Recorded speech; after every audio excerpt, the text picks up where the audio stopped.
Good afternoon, dear students. This is Mr. Abdurrahman with another session. This is a session regarding the civics subject. This is the first session, inshallah. In this session, we will understand the meaning of the civics as a subject, and we will be introduced to the main topics in this chapter one. As a course outcome, the civics will enable you to explain your rights and responsibilities as a citizen, but from the context or the Canadian citizenship context. Also, you'll be understanding the judicial systems that is protecting the rights in Canada for the different groups and individuals in the society. Also, you will be able to understand and to describe the differences in values and beliefs for all different parts in the Canadian society, and also after that, how these values and beliefs are connected to some sort of a sense of civic purpose, according to a preferred type of participation for the different society members.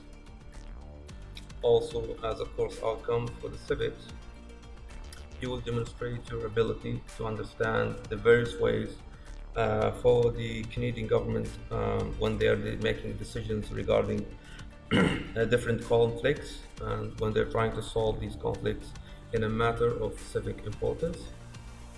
Also, you will demonstrate your understanding for the different ways for you as a member of the citizen, as a citizen in Canada, uh, how you're reflecting your rights toward these methods that is established by the government. Also, you will demonstrate your understanding for your rights and your responsibilities locally, nationally, and even globally as a citizen in Canada by applying this knowledge that you're understanding and all the skills related to this theory from the civics.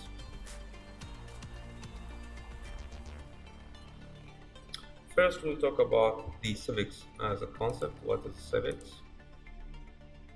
Civics is the science or the study of the government as this government trying to pretend the civic affairs and rights of freedom for the citizens. As terminology, civics stands for caring, integrity, voluntarism, inclusiveness, and community. Canada considered one of the nations that is developing and evolving and changing in a response for the interests and or the economic interests, also to the international pressures, while respecting the needs of their own citizens. Canadian citizenship is facing a lot of questions about identity, and as this government evolving toward the different needs and these international pressure effects, the Canadian citizen they keep wondering all the time about themselves, about what is their role regarding these international affairs. One of the main current issues right now in Canada, when we talk about the society or the government as part of the civic study, we need to consider the main issues in Canada as a society. Mental health issues considered one of the big topics in Canada, even into 2020, despite being one of the most progressive nations on earth. The mental health is still stigmatized in Canada.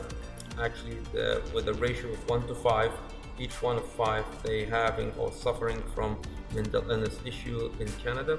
These issues variate from different mental it could be schizophrenia, depression, even the substance addiction, bipolar, eating, and anxiety disorders. All of this list that you see in front of you is considered one of the major health or mental health issues in Canada. As a first assignment in this part, assignment 1.1, I want you to be familiar with one of these current issues. I show you an example for the mental illness. I want you to do a research over the internet and discover what is the current issues that is facing Canada as a nation, and I want you to write a few lines about it. Also, another request, I want you to check the local media in Libya, check local media channels, resources, and find out what's happening in Libya right now, currently. Write a few things about it. As we advance and dive into the civics as a subject, we will be learning about the government role in making decisions regarding the rights and responsibilities of the citizen in societies. We will learn how to investigate an issue that has some kind of importance to the different members of the society.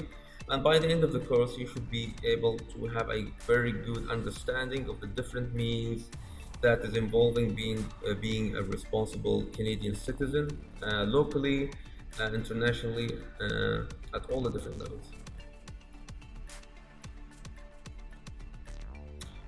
As a student in the near future regarding studying the civics, you will be engaging three main different strands. You will be introduced to the details regarding how to be an informed citizen. We will talk about the democracy's issues and ideas.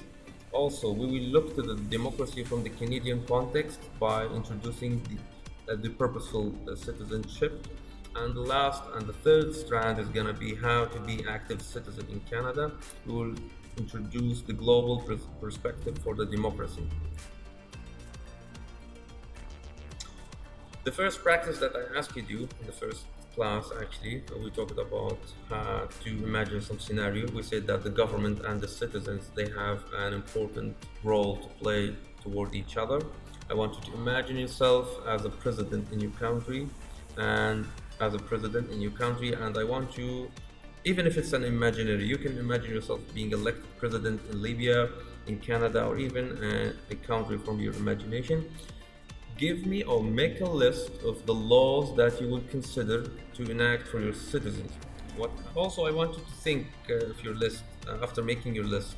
How difficult do you think it might be to work as a politician? That's it for this first session regarding the civics. I hope that you find this session informative for you, and I would like to thank you for viewing. Take care and see you on another session. Inshallah.